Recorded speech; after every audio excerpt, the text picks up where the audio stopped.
Alright guys, Coach Reese here. Let's dive into September 30th workout and warm-up. So this is going to be Wednesday.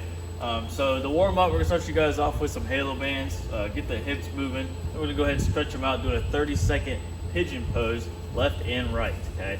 Then we'll go ahead and get into 2 rounds, 8 bootstrappers, 10 alternating groiners, and then 12 alternating Cossack squats. And that should get us nice and warmed up for this portion. So it's kind of like it's like a baseline. Okay, so we're looking for a 3-rep max back squat. You're gonna give 20 minutes to do so. Okay, it's plenty of time to rest, recover, warm up, and then work on our working sets.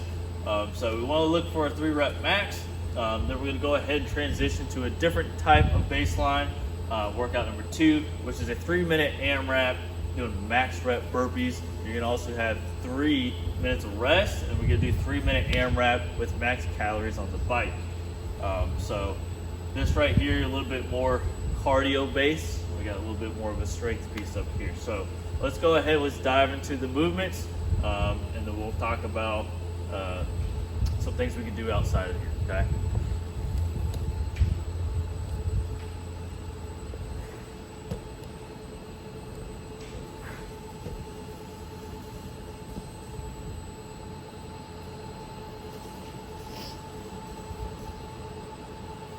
So again, when you first come in, start off with the halo bands, guys. Do a little bit of hips and glute work. Then we're gonna hit the pigeon pose. We kind of take that one leg. We're gonna kind of place it at about a 90 degree. We're gonna kind of sit down on it.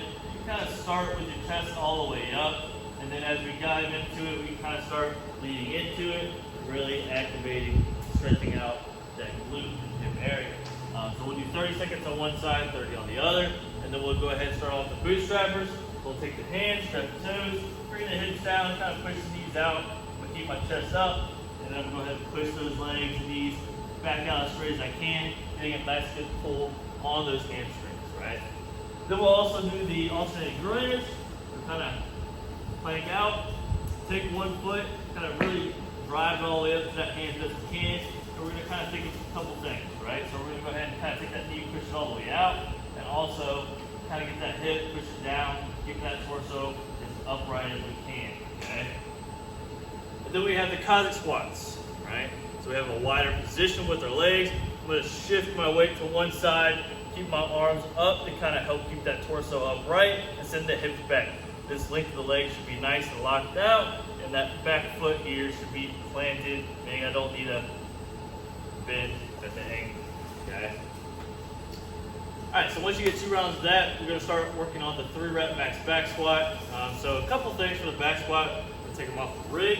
So we're gonna go ahead and get up underneath it. We're gonna stand it up, take a few steps back.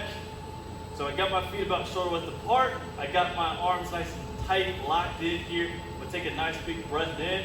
Then I'm gonna set the hips back, and I will go ahead and drive the knees out and get down below parallel. So push the knees back, and then I drive it straight up. So we want to be able to get out of that hole nice and quick. And what we don't want to see is when we get to a position where we're going from here, go down, roll nice and dandy, and then all of a sudden we start doing that, right? Bad position for the back. So think of trying to keep yourself nice and vertical as possible. So once you establish the 3-rep max, right, you're going to do the workout portion, a little bit more, like I said, cardio based. So we're going to start out with max rep burpees, right? So remember, chest and thighs hit the ground, and then we kind of pop the legs up, and we get a nice good jump and clap, right? The reason we jump and clap, because guess what? We extend up all the way, right? Then we have max calories on the bike, right? You'll have a 3-minute rest period between the 2 movements. But it's a good baseline workout, guys. This will be a nice good thing for you guys to kind of look forward to, so that way later down the road, retest those movements, see how good we did after a month or so, going back to it, okay? So come into those days, have a good one.